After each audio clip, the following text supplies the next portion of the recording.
Hi guys, Borjo here, back with another raid guide, this time for Grethah the Frenzied, the final boss inside Castle Highhold, no quarter. This mob is rated one tier higher than the other bosses in the zone, and as such, your resist and hit points need to be that much higher to attempt this.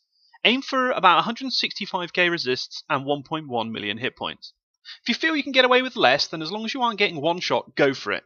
This mob is basically a controlled DPS burn fight. There are only two real mechanics to the fight script, barring other random factors which will also be covered, but as said previously, this whole fight is a mass DPS push and burn at a certain time. A lack of DPS will lead to a quick wipe.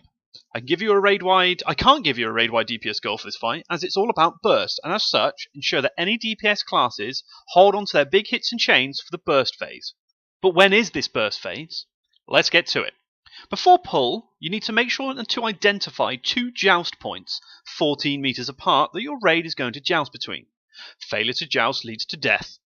We like to use the rug in the entryway of his room, jousting from left to right and back again. However, you may wish to use alternative spots as suits your raid force. At random times, Grethah will drop a cocoon on top of a raid member. You must all joust to your secondary spot at this time. The cocoon is targetable, but not attackable. Failure to joust will lead to a wipe. We've had a time gap of up to 90 seconds between cocoons, but also as little as 15, so be on your toes. It is possible to track the cocoon spawn, as you will receive a message in your chat window which says, "The quivering cocoon gathers near X," where obviously X is a player name. It is very important that your raid stacks in one spot to prevent cocoons spawning out of position. The only other mechanic, and the make or break for this encounter, is the ad spawn. Starting at 90%, then happening every 20, for example at 70, 50, 30 and 10, 4 spiderlings will spawn. Grethah will be immune to damage while these spiderlings are alive, and you have roughly 30 seconds to kill them. Or another set of 4 will spawn. This in essence means if you lack the DPS to kill the initial 4 ads, you won't ever get back on track.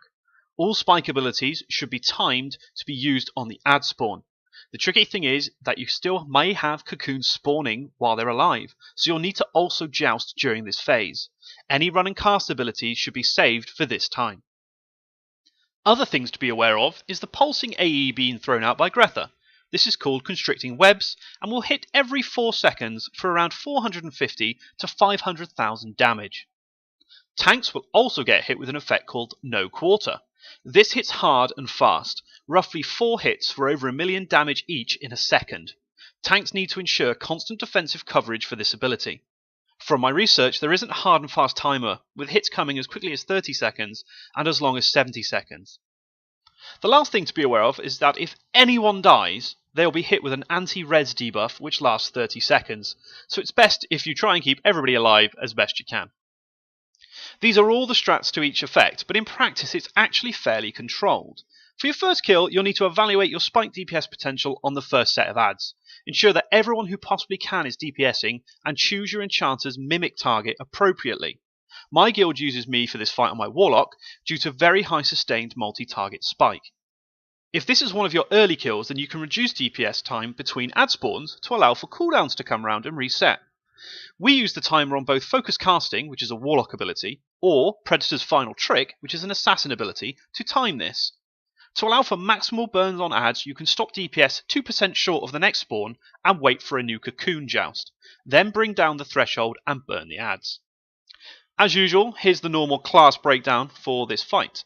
For the main tank, hold Grethah in the same spot each time you move. If you wiggle even a small amount, it's going to start to put the raid out of position. Make sure you always cover yourself with defensives, and if you're playing with an off tank, ensure you don't rip ads. Just don't use your blues or turn on for singular focus for this fight, guys.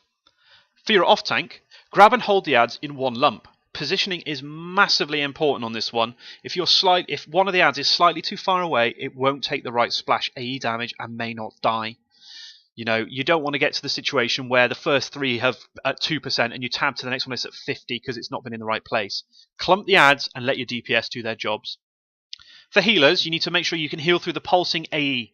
It's not that much healing required to heal through it, but just be aware it's going to happen every 4 seconds. Always make sure you're assisting DPS on the ads, even if it's just turning on your auto attack. These ads need to die and everyone needs to help to do it. And make sure that if you're healing a tank, that the tank is assisted with cooldowns to maintain their life. For melee DPS, save all your big hits for the adds. Smash the adds when they spawn, and switch targets between the adds as they approach death to make sure you're DPSing all the time, constantly. For range DPS, advice is the same. The only thing for the range DPS is you guys don't need to worry so much about the positioning of the adds, because most of your spells will probably hit them with Splash AE, but there may be the occasion if the one is hanging out, you'll need to single target that one down at the end.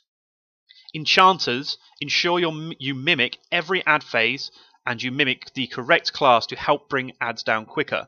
Whoever you're mimicking should have a trigger which you'll need to pay attention to, either run it in Act or put it in Raid Hub, to tell you when they're about to do their spike. If they don't, they will need to send you a tell, get them to add it to a macro to one of their abilities to help you. In the background, guys, you'll see sped up footage of one of my guild's first few kills on this.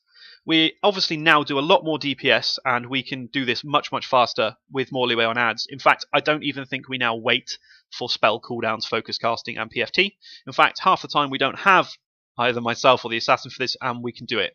So the more kills you get on this, the easier it's going to get. It's all about you DPSers maximizing your rotations to kill adds, and for everyone else to assist. Just remember, in general, it's a joust and burn. It's not even a burn on the names, it's burn on adds, so you've got some time to stop and think. Okay, if you find you lack the DPS to topple this, then look into either bringing more DPS. As you can see in the footage, we're actually solo healing 2 groups here, or find out if there's ways that your existing DPS can do more damage in that spike phase. I'll let the rest of the footage play out as usual, but if you like what you saw, leave a comment, like, or even subscribe. I'm Borgio, and I'll see you guys next time.